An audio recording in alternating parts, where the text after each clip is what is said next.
welcome to test number 6 in this Total Tactics testing database series. Now remember, you can always download the testing database from the Total Tactics Discord. There's a link in the description to join that Discord where you can download all of the tactics that I've tested so far.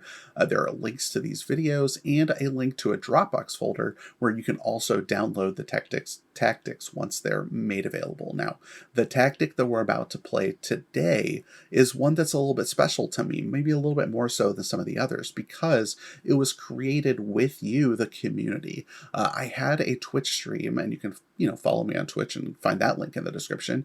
And on the Twitch stream, we just used the testing database to build a tactic, test it, tweak it, or run another test, tweak it, run another test. We went through sort of the process of not only how to use the database, but also working with you and the viewers to make those tweaks and figure out what works. So it started with a viewer submission by TacticaIity, who's also a Twitch streamer and one of the moderators in the Discord. And I like the results a lot, and getting to talk with the users over like what tweaks to make to this tactic was a really special experience. So we're going to talk about that tactic a little bit more in depth, and I hope you also enjoy the tactic as much as I did.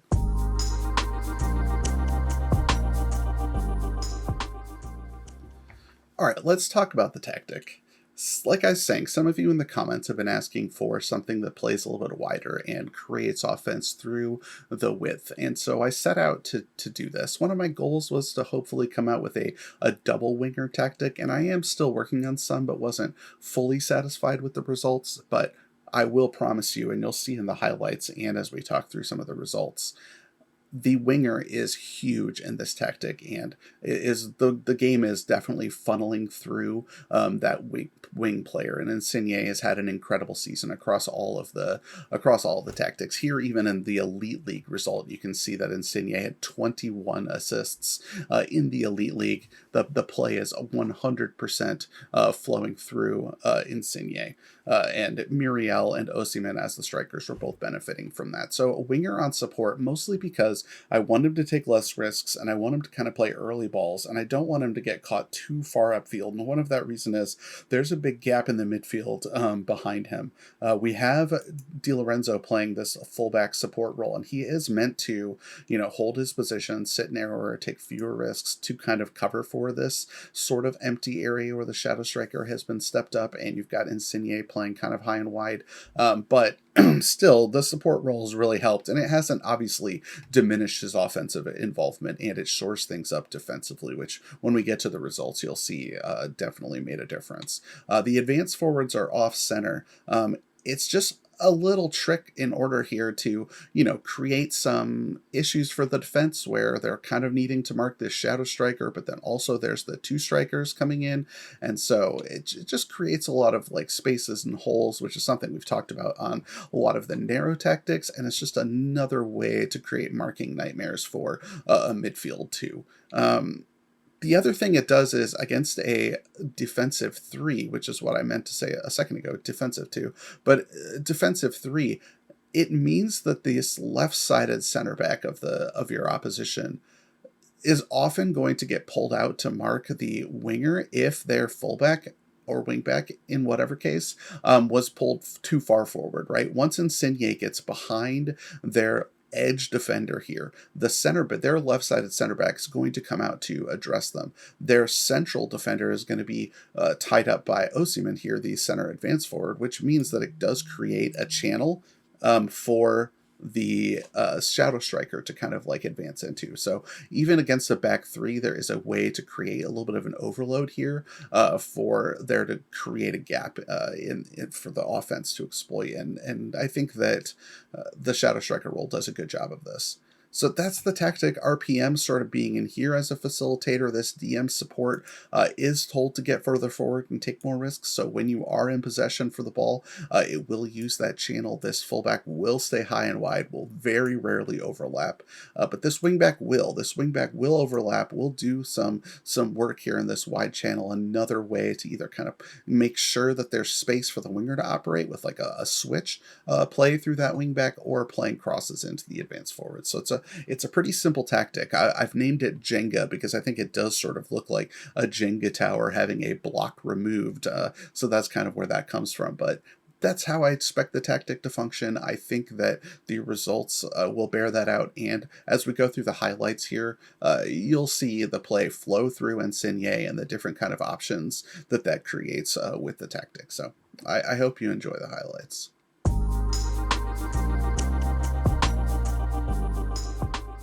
All right, here's another highlight. And in this one, we're going to watch the play from start to finish. What I want you to pay attention to in this highlight is two things. First, the take less risks approach on a display again, and the whole point of this tactic is to make use of the wider channels in ways that we haven't done in the past, and I think this tactic makes that really clear. All right, let's watch it. Alex Merritt's going to start the play out of the back to Bremer.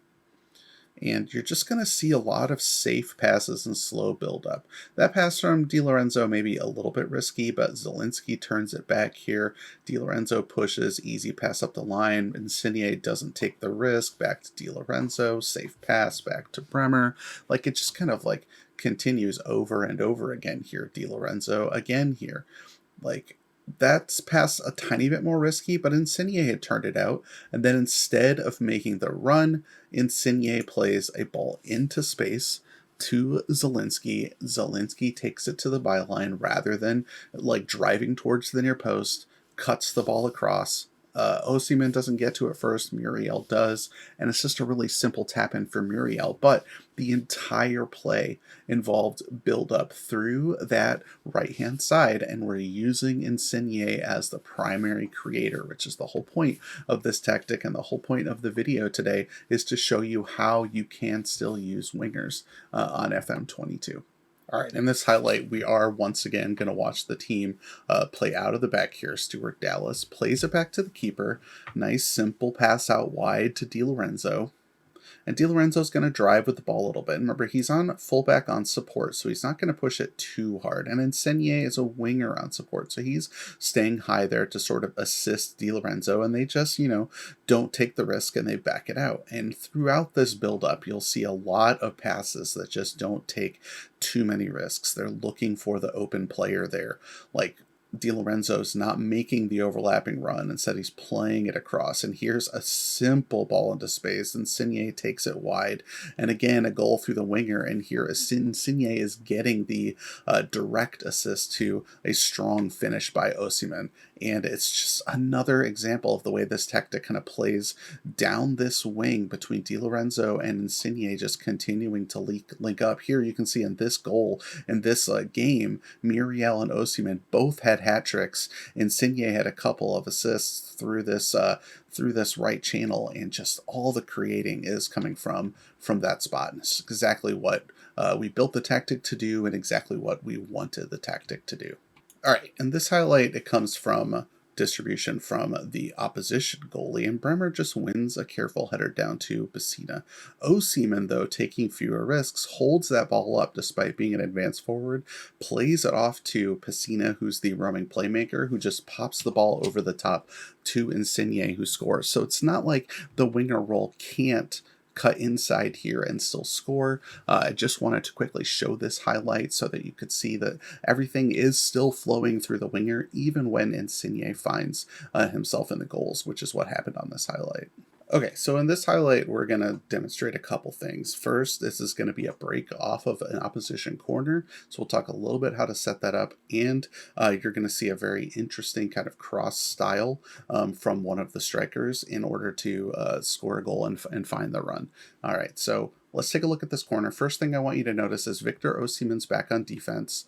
You also have, because he's one of the taller of the two strikers and he's got a little bit of jumping range, so I'm using him to help there.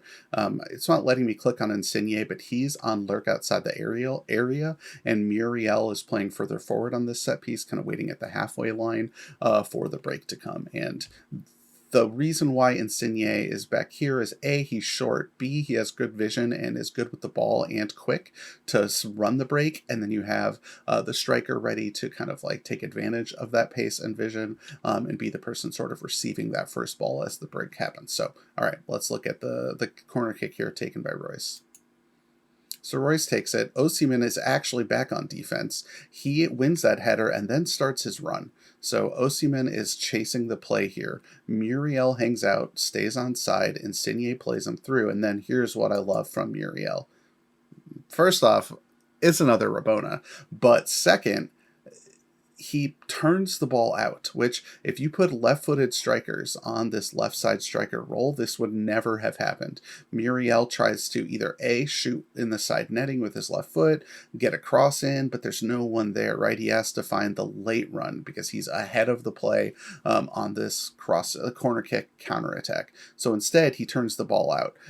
He ends up using his left foot, which is weird because he is right-footed, but even if he turns this ball out and doesn't Rabona it, he's got the ball on his outside right foot, and he just, swings around on his pivot and plays this ball into Osimhen, and Osimhen can score. So that's like what would have happened normally if he doesn't end up using this like style move of the Rabona. But we'll back it up so we can see this like turn out again really quickly, and then we'll watch Osimhen's finish. So Muriel again, he's turning this ball out. Rabona's it back to Osimhen in the middle. The ball takes a deflection, but it's obviously a position on the pitch that you'd favor Osimhen to score from, and he does. So it's just another example there of like a new kind of thing we haven't talked about a ton, which is having these right-footed strikers on the left means that if their shot isn't there and they're pushed wide, it does let them turn the ball out, find the late run, and then scores. It's a lot of tactics generate a lot of offense from that kind of thing. It's one of the reasons why I think the narrow tactics work is because you don't need those left-footed players sending in crosses from the left to get joy from your wide play. It could be a right-footed player, and they'll just turn the ball out and find that second run, whether or not it's a CM attack making it, a shadow striker making it, or in this case, the advance forward coming from behind the play. But Osimhen made this goal happen with his defense, and then his charging run just straight through the middle. He just kept running, followed the play up. Muriel was there to turn a ball out to him for the goal.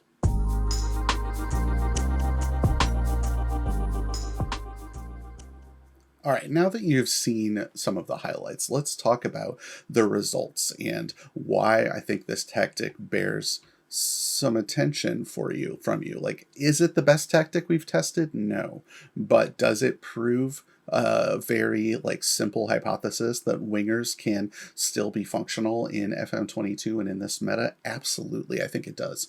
And so we'll start with the Elite League, where Napoli finished 4th, which is an impressive result in the Elite League, and with a positive 17 goal difference. When I was testing this tactic out, and we did so on my Twitch channel, you can find the link in description, we went through a lot of iterations of this tactic, and it was doing well in the underdog and the average league, and had the occasional good result in the balanced league, but it was struggling a lot in the Elite League. It was doing well defensively, but struggling to score goals, which is something that the final changes we made were to change a attacking midfielder role into shadow striker and take that leap, take the winger onto support instead of onto attack to compensate defensively, and make sure that wing back stayed on attack too to give it a little bit of extra width. Some of those changes really paid off in the testing when I was running the final tests of this shape. This is how we were able to finally get some better results in the Elite League. And so 81 goals scored is pretty good in the Elite League, honestly. It's second in the division on this sim, bested only by Liverpool. 64 goals ended up being a little bit more, but context is key here. These 64 goals that conceded, it was only conceding about 50 or high 40s prior, but it was only scoring 50 goals too. So we've managed to increase the goal output by 20 to 30 goals while only shipping about an extra 10 goals the other way. So that meant that we had a higher finish up the table in the Elite League and a positive goal difference and a higher goal scoring output. So in the Balanced League, it finished second, but plus 58 on the goal difference is extremely impressive in this division. 81 points is a really good finish. So we're not looking at a league winning tactic in the Balanced League, but beating Liverpool is difficult, and simming ahead of Real Madrid is a good finish. So, and plus that plus 58 goal difference, only 34 allowed, 92 scored. The 92 scored is the top in this division. And remember, the Balanced League is the league that most closely resembles a regular save in a regular league that you'd be playing in. So I think this is a performance we can be really happy with here in the Balanced League. in the average league. And I'm getting a lot of feedback that you're having trouble with the average league. I can see that. Like, the points total here is a lot lower than what's happening in the balanced league. Plus 43 goal difference, though, is really good. 36 goals against is really good as well in this league. 79 goals scored is the highest in the division. But what I think ends up happening in the average league is, because every team is about the same, you can go on some runs of form that can be a little bit tricky. And the teams themselves tend to maintain a slightly higher morale all the way down through 1st through 7th because of how collapsed the table is.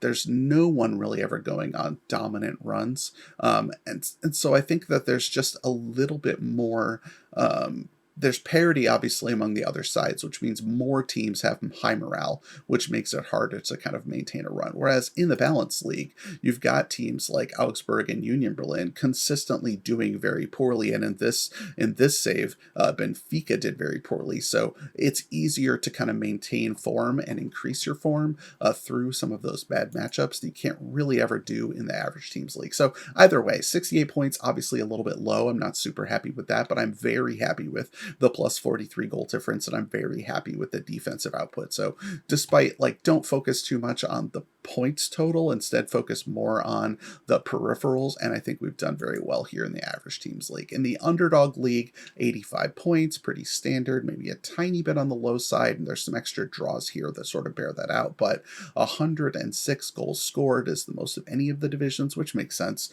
38 goals against, but again, the goal with this last iteration was to increase goal scoring output without decreasing defensive stability, which is something that I think is true. And that's why the thumbnail talks about, like, defensive stability as well. So the defense is pretty strong in this tactic. It is finding goals, and those goals are coming through that right midfielder. And quickly, before I go, I'll give you a quick taste of some of those statistics. So, like, here in the Elite League, again, right, 21 assists by Insigne to really run the show, and those goals are coming from Muriel with 35, Osimhen with 18, the Shadow Striker chipping in with 16, the RPM with 8 assists as well, Mario Rui with 5 assists. Remember, this is a 4th place team putting up statistics like this, so I think, like, it just looks really good. And if we look at the balanced league squad as well, this time it's Osimhen with 29, it's Muriel with 22, but Insigne with 24 assists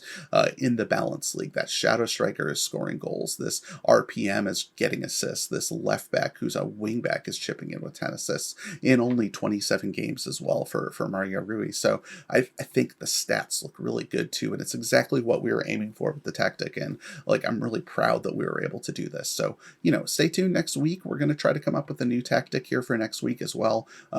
I'm not sure exactly what direction it's going to go, but I think it's going to be great. And if you want to get involved in talking about what tactic I should test, make sure you join the Discord. The link is in the description. Post your own test results. Let me know what you think of the tester database. Let me know what you think of this tactic as well in the comments. So make sure you like, comment, and subscribe to the video. Follow me on other platforms like Twitter and Twitch, and get involved in the tactics testing community. And I will see you next week.